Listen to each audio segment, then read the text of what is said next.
Hey folks, welcome back to Skyward Sword. We are here in the 4th dungeon, the Ancient Cistern. This is the required water level of the game, basically, but I think it's one of the best water dungeons, actually, in the series. Actually, that's a tall claim. I would never say anything that controversial, because people will say that the Ocarina of Time Water Temple was the greatest because it made you feel confused and like a worthless sack of shit. That's just... people will say that, I know. I've been there. I have seen things that no human should ever see. Anyway, we are swimming around. Anyway, you saw that hint. We gotta go around and see the various symbols that are on the various locations on this giant statue, and that will give us the secret order of the dungeon. And the secret order of the dungeon is basically a short combination of directions that will allow us to open precisely one door.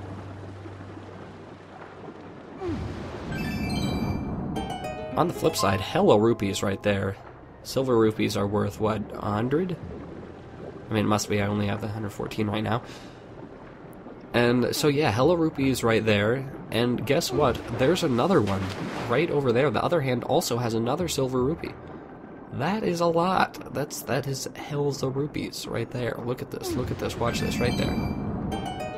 Yeah, look, 100 rupees. 200 rupees just flat out given to you. This dungeon has you eating out of the palm of its hands. Get it? Get it? Except that's not grammatically correct. He says 2 hands, so it has 2 palms. I don't really understand. Anyway, gels. Look at this. Look at this crazy business. Anyway, I was swimming around to all the various sides of the statue so you could see the symbols, but you, as the viewer, do not need to memorize them. If you were playing, you would have to know, but you don't because you're not playing this time.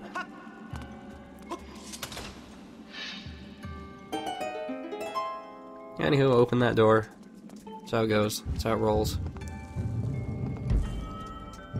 And it's also the only door we can actually, like, open right now, so it's basically the only place we can go.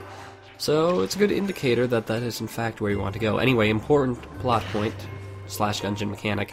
Falling from tall heights onto lily pads will flip them over, and that is a vital thing to know for later in the dungeon, and actually later in the game. It's not the last time that mechanic pops up. Anyway, why don't we just ninja past these spiders? Don't really want to deal with them right now. Haha. Anyway, let's use the secret order of the dungeon in order to open this one door. Isn't that just the dandiest, the greatest, the most wonderful puzzle you have ever seen? If it were an order that were, like, integral to a variety of the puzzles in the dungeon, like, several different ones used it, and sometimes when you least expect it, that would be interesting, you know, as a cohesive way of uniting the whole dungeon, but here, not so much. It's just used once. There is another example of using the same kind of puzzle in a future dungeon, that I feel works a little bit better because it's not described as a secret thing of the dungeon. It's just a thing. Anyway, Mr. Bug, taking care of business. Represent. And also, grab that.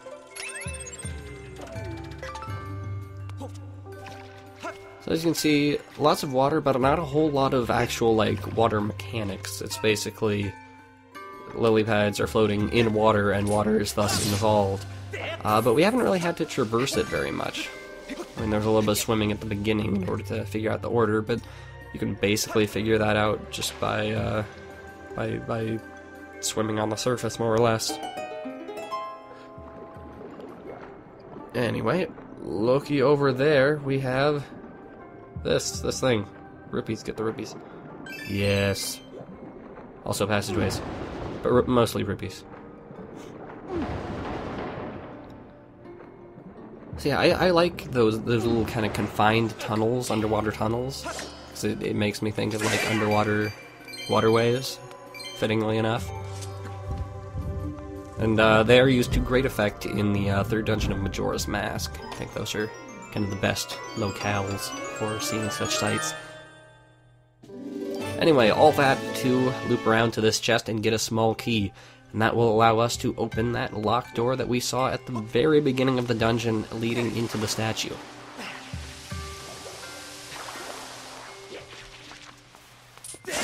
And look, we're still fighting Dekubabas. Why are we still fighting Dekubabas, guys? Like, come on. They were literally the first enemy we saw on the surface.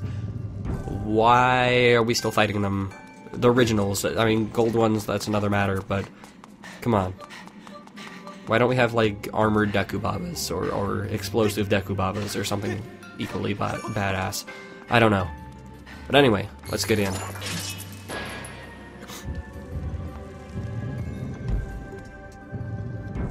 Anyway, the interior of the statue, here we go. Clearly, this is an area determined by vertical ascent and descent. Unfortunately, we don't have a way of ascending or descending without our trusty bird, and our bird can't really get in here.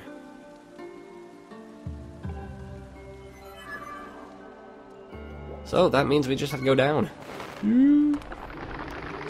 And hey, you remember these kind of guys? Yep. Very similar to the mini-boss of the first dungeon and the final bosses of the first dungeon revisited. But as you can see, he has that golden armor, and if you were paying attention, you'd also note he actually has 4 arms rather than just 2. That allows him a couple new attacks, but also 4 weapons. And this essentially makes things more precise. You have to be more precise with which way you're aiming. You can't have a sloppy diagonal or something. Overall, same principle, but oh yeah, sometimes he'll force you to stab. Stabbing is so cool. Same principle. Don't panic. I managed to get hit a couple times, but overall falls much the same way as previous Stealthos. These are Stealthos, right? I think they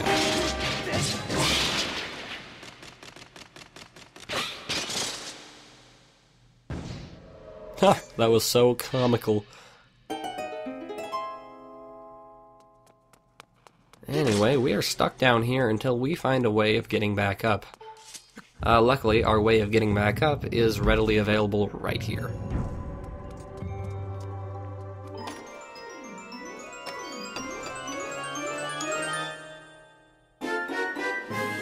Whip it, baby. Oh, wow, I just cracked. Whip it, baby. The whip is... This is not actually the first time we've seen a whip in a Zelda game. The whip was introduced in Spirit Tracks for the DS. But this one is notably more rad because it uses motion controls, and everybody loves motion controls, right? Right? But yeah.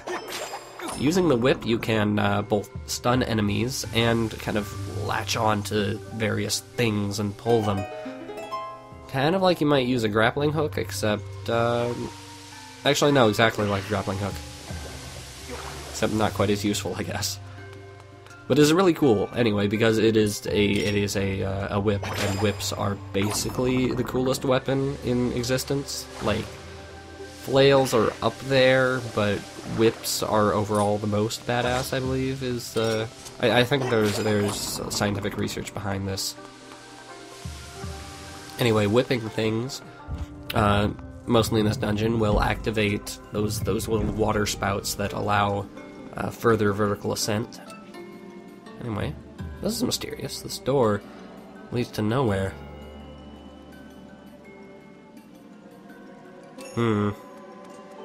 Confounding. But yes, use the whip to activate these spouts, these geysers of sorts, and move on up in the world.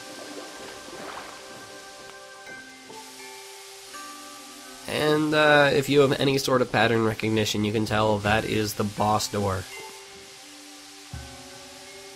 And if you somehow manage to fail that, look for a key.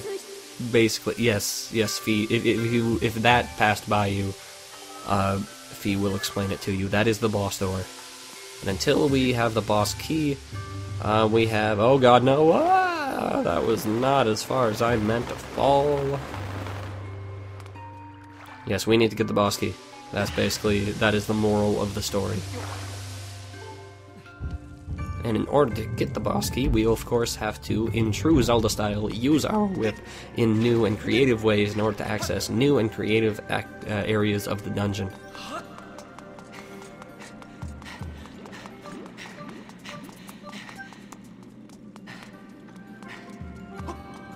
Anyway, heading on up now. We could have gone up here earlier, but we would be soon blocked by inaccessible things. Notably, these little things, I don't even know what to call them, they're grapple points, basically. If you played Wind Waker, you know exactly how they operate. The whip does operate a little more quickly than the grappling hook in Wind Waker, since you basically don't manually aim it. You just target and... Anywho, dungeon map. A nice thing to have. Again, not an incredibly complex dungeon, but considering there are 3 different ways you can go out of this main hub room, it can be useful to orient yourself. And I think that's the most, like, complimentary thing I've ever said about a dungeon map in this playthrough. Anyway, now let's use the whip to flip these guys over. When those lily pads have hooks on the bottom, the thorny bottom, you can hook onto them and flip them. Not all of them do, but if it is intended for you to flip them, then they will most likely. Sometimes you do have to use that falling mechanic that we discovered earlier. Anyway, another one of these underwater tunnels. Love these things.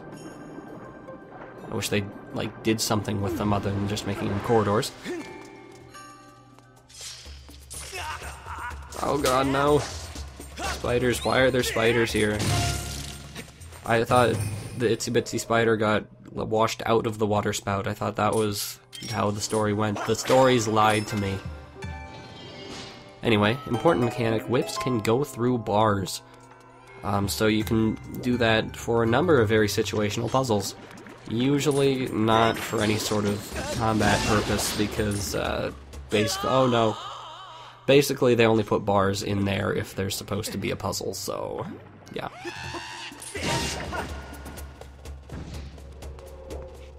Oh, no prize. Anywho, let's hook on over and grab that thing, yes.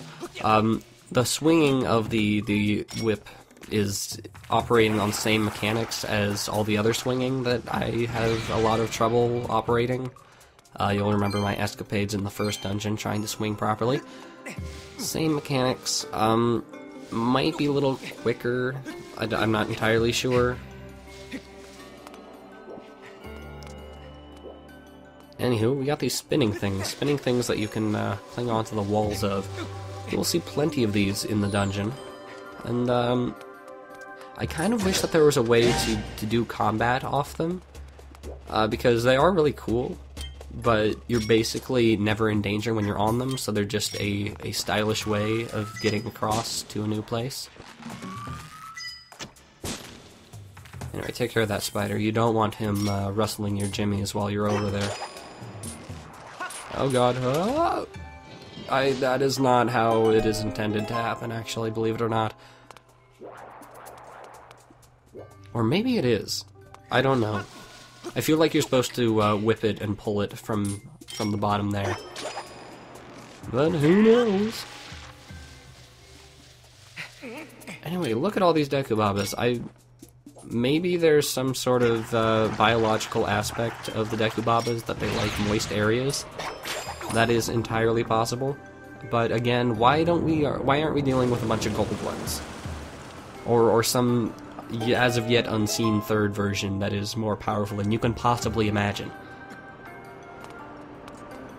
Anyway, let's get flushed down the toilet. After we take care of this prick. As you can see, by all those gel's powers combined, they sometimes just form giant dudes while you're not watching. Oh, also got as well, yes. Be on the lookout for butterflies, because they do throw them in kind of, I don't want to say random intervals, I'm sure they're very strategically placed, but, not always in the most obvious of locations. Anyway, as you can see very clearly, I'm attempting to draw a Triforce, but the game will just have none of that. It couldn't recognize what I was drawing. Triforces give you fairies. I should have just gone with the heart, because, you know, that's really what I needed. Anyway, after we are flushed away, we are, ooh, very palette changey. Much more purple down here. Also spiders. Yes, this is kind of the under area of the dungeon. This dungeon is split into two, basically. There is the kind of the nice, I don't know, ancient Chinese oriental kind of look of the upper area. But then down here, everything gets all purple. And while the same general aesthetic is there, it is notably darker. Without being like Twilight Princess dark. You know, that's very different. Anyway, let's use that that whip through bars mechanic that we learned a few minutes ago. And that is the extent of its usefulness. Thank you everybody for playing. It may get used like once more in the game. Oh, and look, we used the key immediately. That sure was a useful thing. That was an engrossing and deep puzzle. And yeah, this is the underbelly.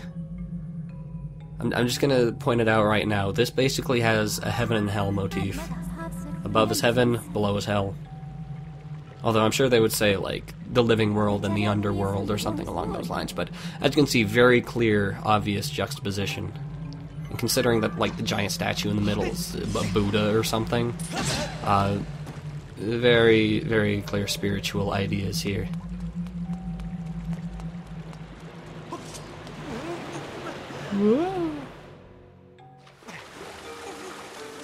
And we're back above already. Just a little peek of what's to come. Anywho, we want to get through there, but we need to figure out a way to flip that lily pad.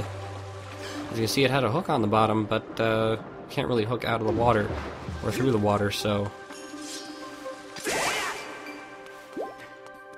Man, look at all these hearts they're throwing at me now. Like, the game becomes significantly easier when they're actually giving you hearts, thanks to the heart medal. And in a normal playthrough, in non-hero mode, it like doubles the amount of hearts that appear, so essentially everything is trivialized. I don't know if I mentioned it, but I am considering just getting rid of the medal because it's making things too easy. But we'll cross that bridge when we come to it. For now, we have something else to cross. Okay, so there, yeah, here we have a golden baba that I wanted to get it. I want the heart. Get the heart, get the heart.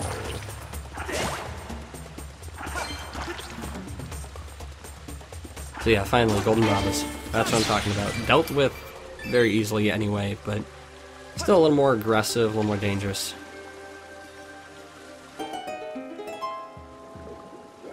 Anywho, now we can climb down here, get the red rupee. There's a red rupee around here. Where's the red rupee? Oh, all the way down there, okay. And here we go. Underground Tunnels Mark II, actual enemies. And I've yet to come up with a good way of dealing with those guys.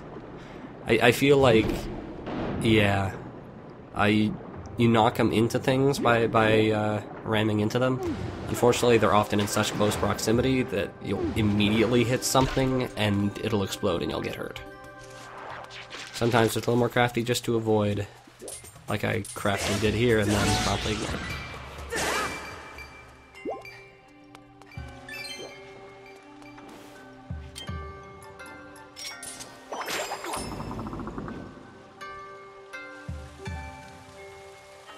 And now, Zoodoodle, we have a proper way across up to that upper platform, but as you can see, the lily pad is still flipped over, and we can't climb on a flipped over lily pad. That's not in our repertoire. That would be pointy.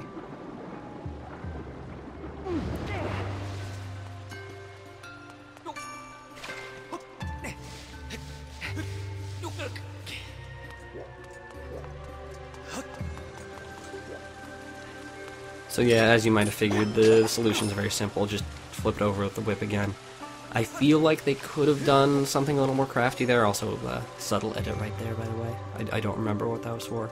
I feel like they could have done something a little more crafty with puzzles like that, where you have to constantly flip and reflip a variety of them, but hell if I'm going to use the brain power to actually think of something.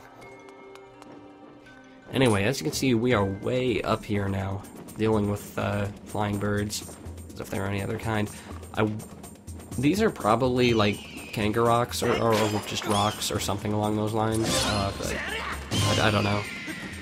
Bird creatures that you can latch onto. Gotta wonder what the evolutionary reason behind developing hooks on their tails was.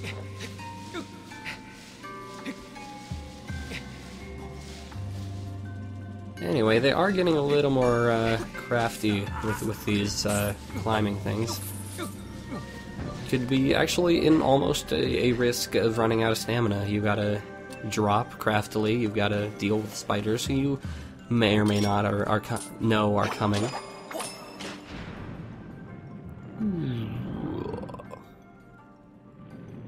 And that lowers the statue into the underworld. And also sits on the chest with the boss key in it. That's not so good. We don't really want that. Oh my god, look at all these hearts. I can't hold all these hearts. Anywho, before we descend into the underworld using the statue's new... Oh, that's the Wiimote being mad at me again. Because it doesn't like me climbing. Before we head into the underworld, we have a chest to grab over here. Oh god, no, Link, no! Okay, good. Yeah, just a small, minor little thing. 20 rupees. But every rupee counts, that's why I've missed a whole bunch of them.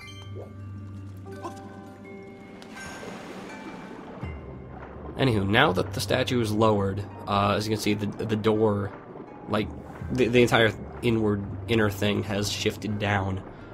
So now we have a door down to the main part of the underworld. And that is essentially the second part of the dungeon, the second half. There's kind of a very obvious second half to it, which is actually kind of new in the Zelda series. It's not often that there's a clear beginning section and a clear second section. But anyway, that takes care of that. So next time we will head down to the underworld and grab that boss key and maybe even fight some zombies. That'd be pretty rad. But that's for next time. So I'll see you guys next time.